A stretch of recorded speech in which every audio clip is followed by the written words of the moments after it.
Hello and welcome back to the Hoop Show. My name is Ben Reeve, and today on the show we're going to preview the Cats versus the Tigers game on Friday night at the MCG. It'll be the fourth time we've played the Tigers since that 2020 grand final loss, and the last three times we've played the Tigers we haven't lost. So it seems to be a bit of a curse, a Cochin's curse maybe. I don't know. Has something else been coined? But four in a row would be quite interesting. We don't like losing grand finals at Geelong, so yeah, leave us alone in grand finals. Last time we played them was round 15 last year, and wasn't that a game? A 3-point win to the Catters, thanks to, well, not just to one man, but he finished it off quite well. Jack Henry's mark and goal, with not long to go. I think we had a few minutes to go in the game at that point. And before that, Morris Rail, he had a nice goal from the boundary there, all on a really tight angle as well, and put them back in front. But yeah, Jack Henry's mark, I think it was the 28-minute mark of the match. His mark and goal, didn't that send the crowd into raptures? It was absolutely glorious.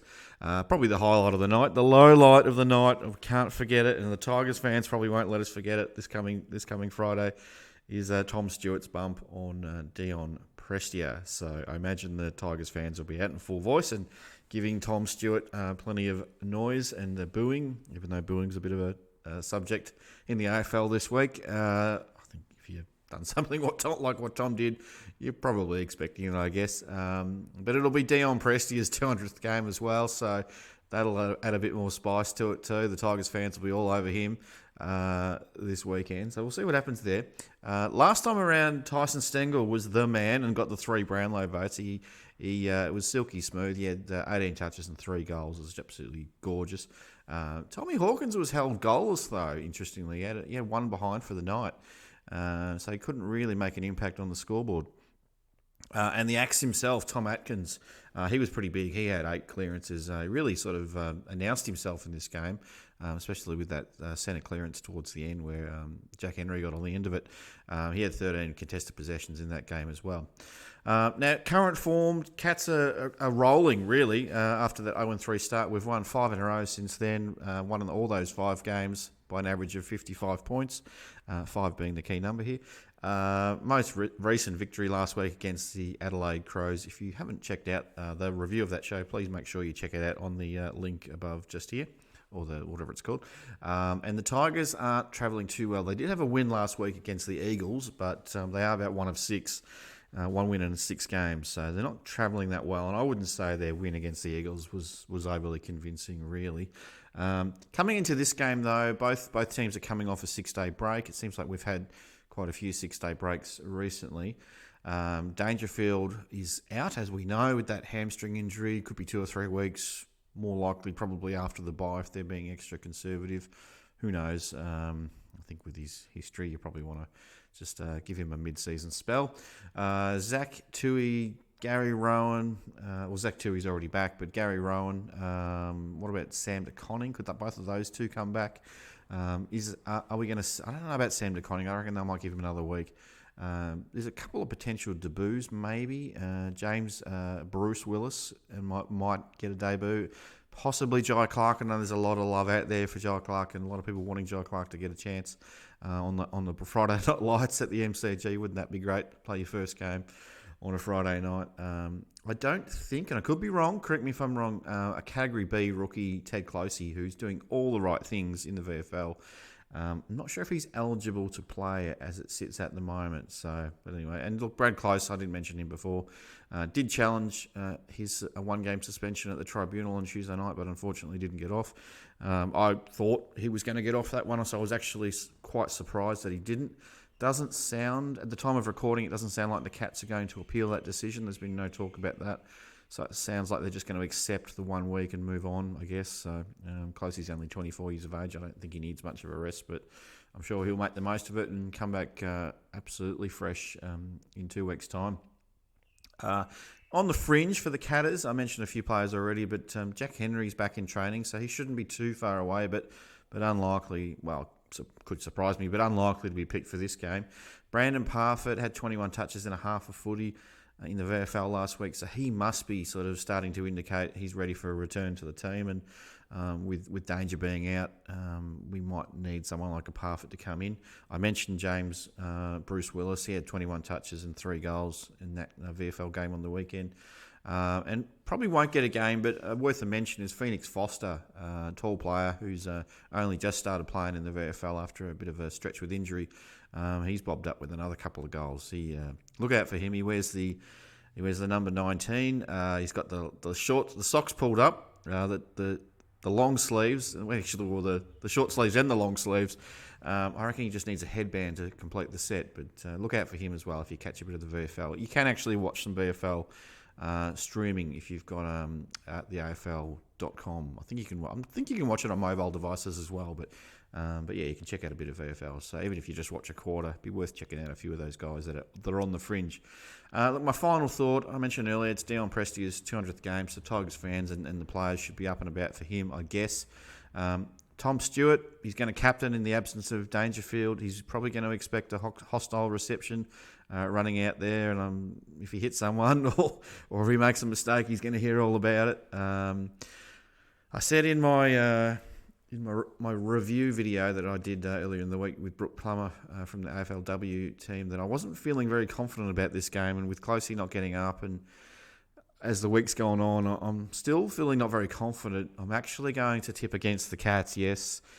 Yes, I run a Geelong Cats YouTube channel. I'm tipping against the Cats. I've got to call it as I see it, though. It's not a head thing, it's a heart thing. I actually think the Cats are going to lose this one by a couple of goals.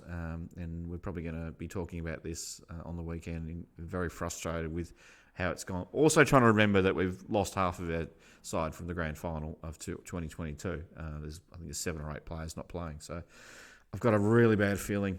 On the other side of things, though, my bold prediction for the game is I reckon Big Baby Guthrie's going to get the 3 Brownlow votes. I think he's going to have an absolute career game and just repel, but ultimately it won't be enough. And the Cats, I think it's going to be down in the Richmond forward line a fair bit, and Guthrie's going to have a bit of work to do. Big Baby Guthrie there.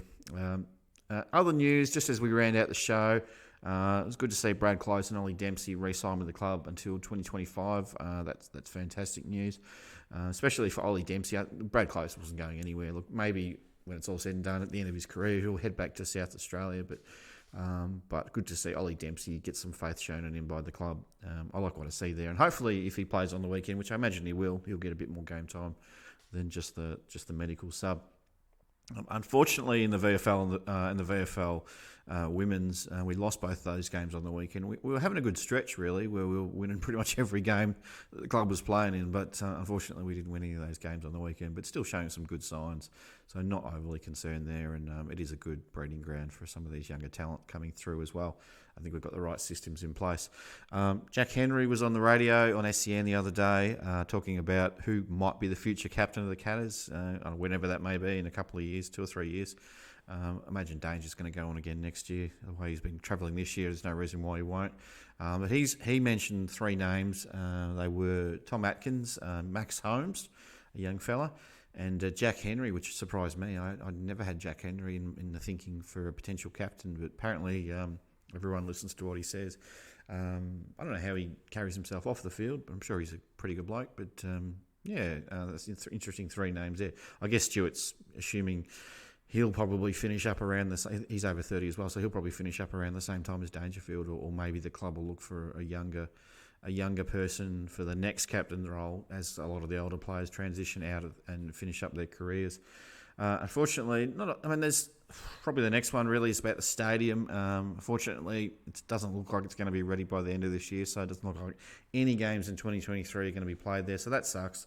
But on the positive side of things, which I'm really happy about, is that they're keeping 2,500 room for 2,500 people to stand up if they want to in that stand. So I think it'll be like a long bar area, and if you enjoy standing up at the footy, it's one of those sort of unique grounds. Well, it was before they knocked the stand down. The Gary Ablett Terrace. If you liked watching your footy on your feet and bumping shoulders with everyone and moving around a little bit, then there'll be an element of that retained in that new stand, whatever it's going to be called. I'm not sure what it'll be called. Maybe Gary Ablett, maybe Joel Selwood. Who knows what they'll call it? Maybe they won't name it anything. Maybe they'll just let it sit there for a little while. And lastly, really good to see the membership tally creep over 74,000 now, so that's getting really high. Whether we get to 80, I don't feel like we will. What are we? We're sort of getting towards the middle of May. It'd be nice to at least get over 75 and a bit higher, but I feel it probably won't crack the 80 this year. I'll see how we go next year, but might be a bit too much to get to 80, especially when you can't get a seat at the Geelong games. So that's going to make it pretty hard. And just as we finish up, just a little bit of AFL news. We talked about the booing. We touched on the booing stuff before with Buddy, with Tom Stewart. But yeah, it's all been about Buddy Franklin this week and getting booed by Collingwood supporters. I don't like the look of it at all. They say, they're just booing him because everyone else is booing him. He's just a good player. No, it's not. I could be wrong. You might disagree with me. If you do, let me know in the comments. But I just feel like it's too similar to the Adam Good stuff, and I just don't like it. I haven't got a problem booing in general.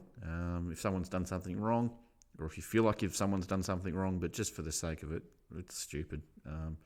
Didn't like it when they were booing Gary Ablett Jr., so I don't like it when they're booing Buddy Franklin. So cut it out. It's just ridiculous, especially for the young guys like Horn Francis as well. It's like, have a look at yourselves. Most of you are probably 30 or 40 and you're booing a teenager. It's ridiculous. Carlton fans are imploding and I love to see it. Don't we all? It's great. They've deemed as a couple of losses and I think they're still in the 8 and they're just absolutely having a meltdown at the moment. It's fantastic. Settle down. It's a long season. Mateus Philippou won the Rising Star. Unfortunately, Mitch Nevitt with his goal and his vice-like grip didn't quite do enough to get the Rising Star nod, but he's still a chance this year if he keeps getting games for the Cats. But well done to Mateus Philippou. It's probably overdue for him. He's looked pretty good all year, really. Josh Dacos, lots of treatment for the Swans players. Didn't seem to affect Collingwood too much. They next man up, really. Like if you tag Josh Dacos, there's always a bunch of other guys, so we'll see what happens there. And the WA Mayor, or the Mayor, whatever you call it, he's registered interest in a 20th team as well. Personally, I'd like it to see to go to the Northern Territory if they do a 20th team. I imagine the conversation over the next couple of years, it'll still be around Tasmania, but now that that's confirmed, a lot more of the push will be for that 20th licence, which I'm sure the AFL and all the networks want as well, so that they can have 10 games covered each round. Wouldn't that be great? Now, as I mentioned, check out the Sunday show if you haven't done that already. If you haven't already subscribed to the Hoop Show, Brad, there he is. What are you doing? Why haven't you subscribed to the Hoop Show? Thank you. We want to get to 1,000 subscribers if we can, and every little subscriber counts. So thank you if you've already signed up, and thank you if you've watched this video and thought, geez, this isn't bad. Why haven't I been watching this video? These videos, I've got to sign up. So please sign up. Don't forget to like, comment, and subscribe, and share if you can as well. And as we always say when we close this show, go Cats. See you, everyone.